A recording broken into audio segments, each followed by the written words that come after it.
A Constituição Federal assegura que a saúde é um direito de todos e dever do Estado, mas muitas vezes esse direito não é garantido na prática. E quando isso ocorre, os cidadãos buscam na justiça o cumprimento dos seus direitos. Essas demandas estão cada vez mais frequentes no Brasil e até ganharam um nome: a judicialização da saúde.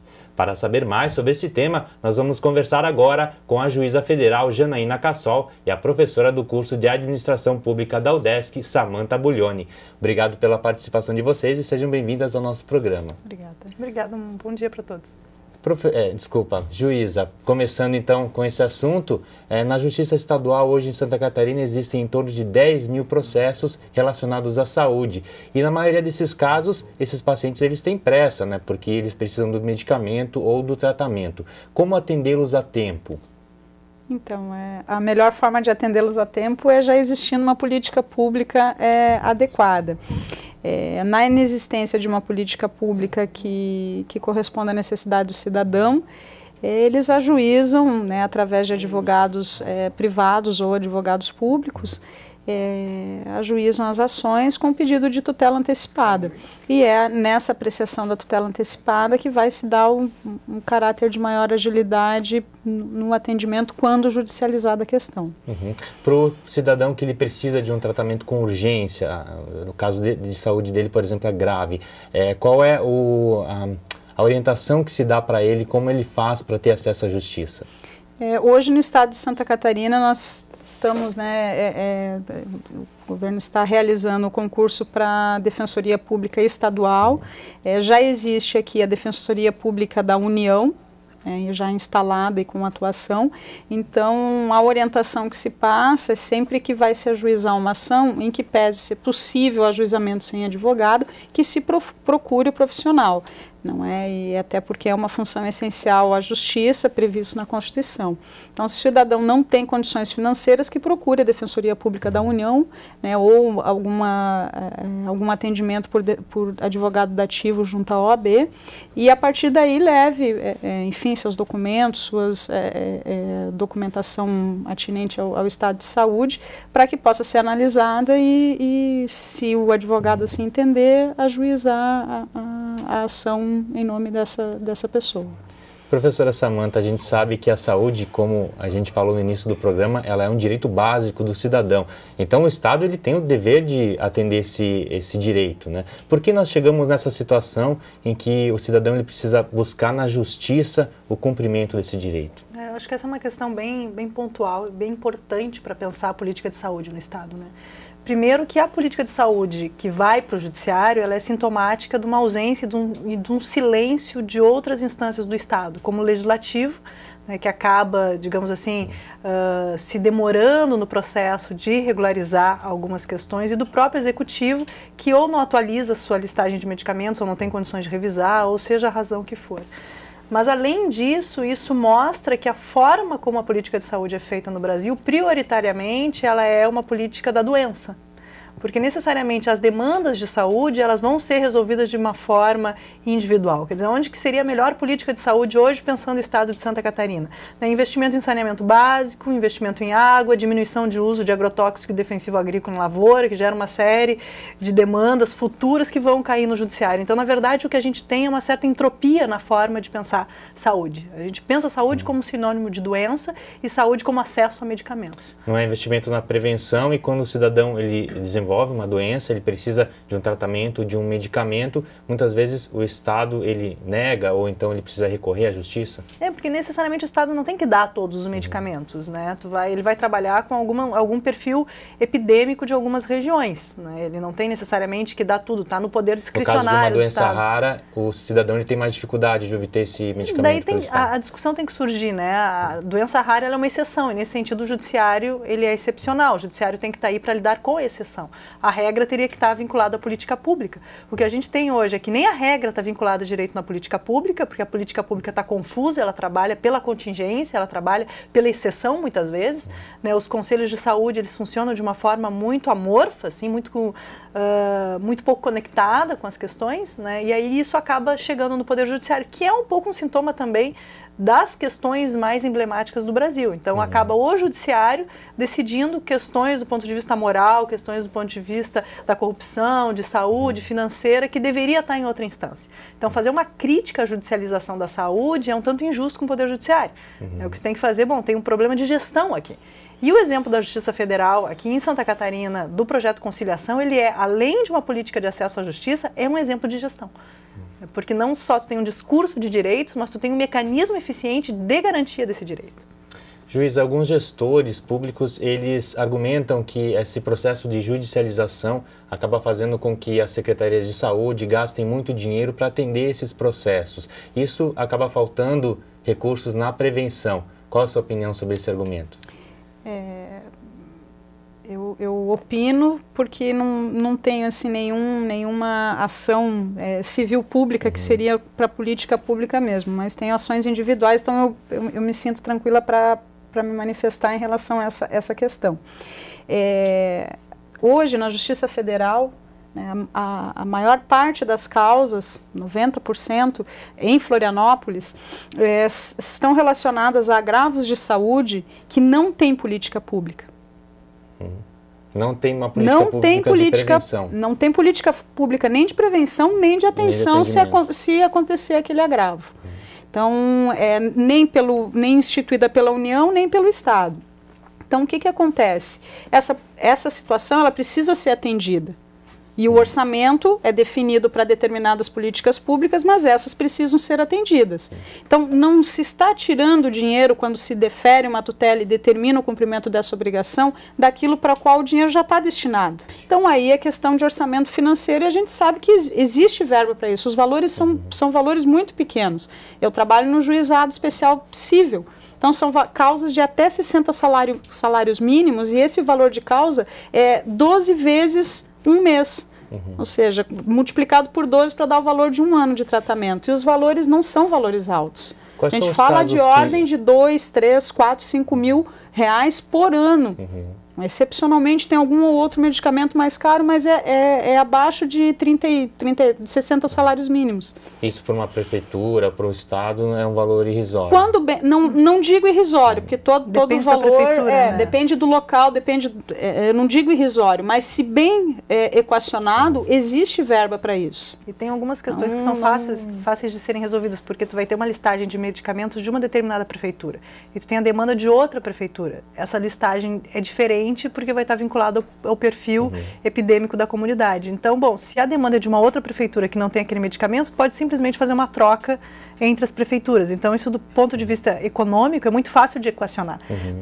Por que esse é um exemplo de gestão? Porque tu permite a comunicação desse tipo de informação. E as prefeituras entre si se comunicarem, saberem quais são os remédios que têm disponibilidade, e aí o Estado ele acaba sendo efetivamente um gestor, né? E não alguém que necessariamente só trata de demandas individuais. É preciso ter uma visão de política pública de saúde. É essencial. Todos que atuam na área da saúde, médico privado ou público, tem o dever de saber o que o país fornece, o que o seu Sistema Único de Saúde fornece. Então, assim, utópica e humildemente, no processo de conciliação, no projeto que a gente estabeleceu, a gente chama a atenção para isso. Através do quê? Do questionamento do médico em audiência. O médico da parte autora, não é um perito, é o médico que prescreveu. E muitos dizem, olha, realmente não sabia que existia essa outra opção. Mas é possível, vamos tentar a troca. Então imagine se o seu médico privado disser assim, ó, esse medicamento é bom. E onde é que eu compro? A senhora pega no SUS. Aí também entram as audiências de conciliação, que nós vamos tratar no segundo bloco, que a gente vai precisar fazer um pequeno intervalo. Okay. Então nós vamos fazer um intervalo agora e já voltamos em instantes com o debate sobre a judicialização da saúde. Até já.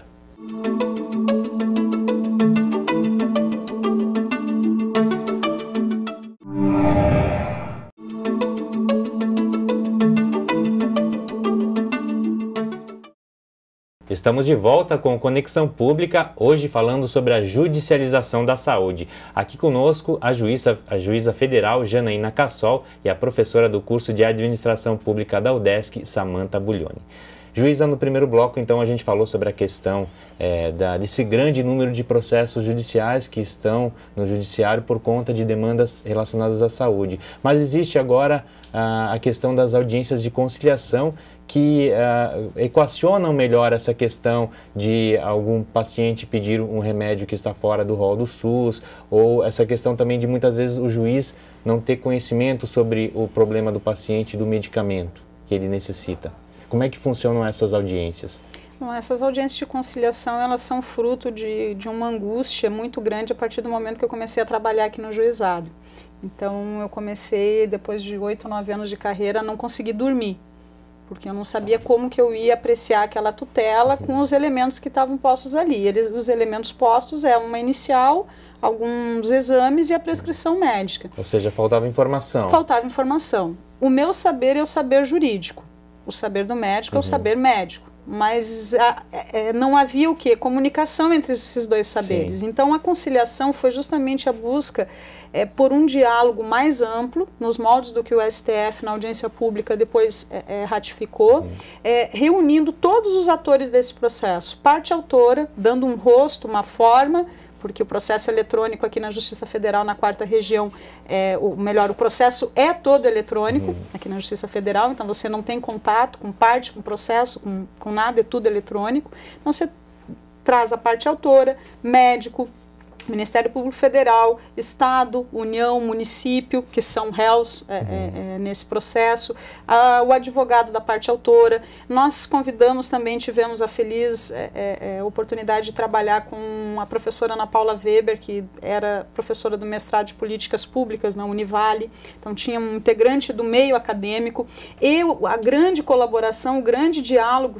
que se estabelecia a partir dos questionamentos da DIAF, que é a Diretoria de Assistência Farmacêutica do Estado, com a presença dos farmacêuticos, ponderando ou questionando sobre o medicamento que estava ali, a política pública oferecida para o médico. Então, a gente abriu um canal de comunicação que não existia antes. A DIAF sempre fala isso, que no começo eles receavam de perguntar, mas a gente estimulava, assim, não, vamos fazer o questionamento. O médico está aqui dispondo do seu tempo, abrindo mão na sua agenda, que é corrida, é lotada. Então, a gente começou a questionar, e foi possível perguntar para o médico por que não prescreve esse medicamento. E a partir daí você ouve inúmeras respostas. Já tentou e não dá mais certo, já tentou e nunca deu certo, desconhecia que existia no SUS. Então, cada situação a gente pode individualizar e não tratar como um bloco só. Porque se aquele agravo não está no SUS, ou está, mas o atendimento não acontece mais para aquele paciente, a gente precisava saber o porquê. Então, a partir daí foi se formando um conhecimento, agregando um conhecimento, que hoje, para se apreciar uma tutela antecipada, a gente conseguiu dissolver o mito da perícia judicial. Por quê? Porque antes o desconhecimento nos levava a ter que designar uma perícia para apreciar a tutela, invertendo completamente o processo. Agora o médico está lá e ele já ajuda nesse processo. No momento da audiência, quando ela vai se realizar. Então, a partir desse momento, isso foi se formando um banco de dados que a gente tem, em função desde 2009, foram mais de 300 audiências realizadas, então com inúmeros agravos de saúde que aparecem, e hoje a gente tem mais segurança, porque já tem informação, utiliza processualmente isso como meio de forma, como meio de prova, ganhando em economia, economia de custo mesmo, qualidade. Às vezes o medicamento que custa mais caro para o Estado pode ser substituído por outro que faz o mesmo efeito, mas custa um valor mais baixo. Ou às vezes faz um efeito melhor, né? Faz um efeito melhor, tem. Porque daí tu consegue fazer parcerias com universidades, inclusive, com pesquisa, atualizar os dados. Mas me parece que uma das coisas mais interessantes do projeto da conciliação é que, se a gente for pegar a literatura sobre a judicialização da saúde, ela é extremamente crítica a esse processo. Porque vai dizer que ou o judiciário acaba assumindo um papel que não é dele, muitas vezes intervindo no executivo, ou fazendo às vezes um papel de legislador, quando ele vai dizer que aquela medicação é a medicação que tem que estar disponível no Estado, ou que o Estado acaba ficando refém de outros interesses, como o interesse da indústria farmacêutica, né? Agora, isso só seria razoável né? Se o Estado não tivesse um papel de assumir, de certa forma, a análise efetiva do processo e pegar para si a tomada da decisão, que é o que a doutora Janaína colocou, né? Quando ela diz assim que, bom, antes se tinha uma certa fragilidade no sentido de ter a perícia e a partir da perícia se tomava a decisão. Agora o processo ele retorna da forma como ele tem que ser, que é um conhecimento que é apropriado pelo Estado. Então, na verdade, quando o juiz ele participa de um processo de conciliação, ele incrementa, ele aplica um processo de conciliação, em outros termos, ele está contribuindo para a transparência das decisões, ele está contribuindo para fortalecer o Estado como o sujeito que vai tomar essas decisões, vai poder revisar as coisas. Então, na verdade, não se tem um processo competitivo entre os poderes. Teria que ter um processo efetivamente de diálogo, né? Na verdade, o judiciário está procurando fazer cumprir a Constituição, que ela determina que o cidadão tem acesso a esses medicamentos, à assistência à saúde. Sim, mas só que ele não está fazendo isso de uma forma deliberativa e impositiva. Isso que é o interessante. Ele faz isso de uma forma construtiva. Se resgata através do diálogo. A busca é essa de chamar a responsabilidade quem tem a responsabilidade. Inclusive representantes do Estado participam das audiências. E a parte autora também. Então a gente chama, conciliação é empoderamento dos atores do processo. Então sai de cena a figura impositiva, que é a figura do juiz que analisa, decide e dá aquela decisão, e entra como um processo plenamente aceitável, previsto constitucionalmente, previsto no CPC, o diálogo entre as partes. E quando você dialoga, você chama a responsabilidade, porque você precisa dizer o que você pensa, o que você age. Então, assim, a conciliação, ela resgata isso, estabelece canais de comunicação até antes inexistentes dentro do próprio poder que está ali como réu. Então, a gente teve situações onde o jurídico do Estado, a PGE, que a gente chama, né, Procuradoria-Geral do Estado, Procuradoria Jurídica, e a DIAF, que é a ponta do Executivo, que é onde sai o cumprimento, não se comunicavam. Eles se conheceram em mesas de conciliação. Muito prazer, eu sou a diretora do DIAF, prazer, eu sou a procuradora do Estado. Você elimina a burocracia, né? Exato, você coloca da forma, você estabelece diálogo, você ouve o que aquela pessoa está...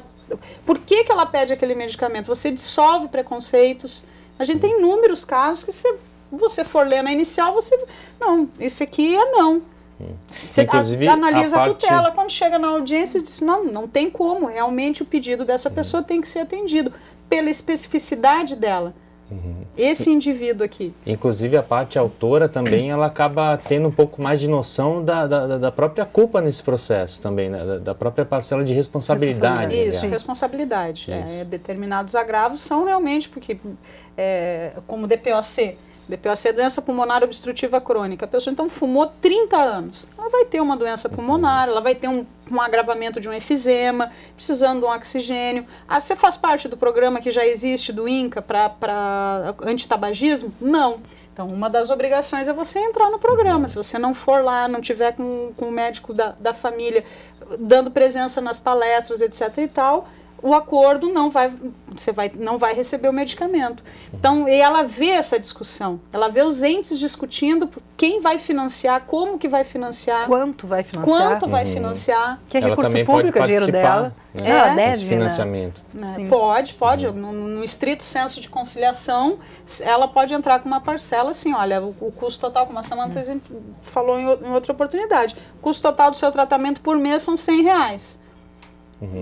Eu posso colaborar com R$10. Então, ok, todo mês o senhor deposita R$10 na conta do Estado. Nossa, mas o Estado tem que fornecer. Como é que você vai exigir R$10 da pessoa? Isso é chamar a responsabilidade. Saúde é direito e é dever nosso, de cada indivíduo. Sem dúvida é uma forma de conciliação e que se consegue buscar a justiça para todas as partes, né? Eu agradeço a participação de vocês no nosso programa, infelizmente o nosso tempo chegou ao fim e também parabenizo pela iniciativa. Obrigada. Excelente, obrigada pela participação, estamos à disposição sempre, né, Janaína? Sempre. Obrigado. E o Conexão Pública vai ficando por aqui. Na próxima semana nós traremos novos temas sempre relacionados à administração pública. Até lá e continue na nossa programação.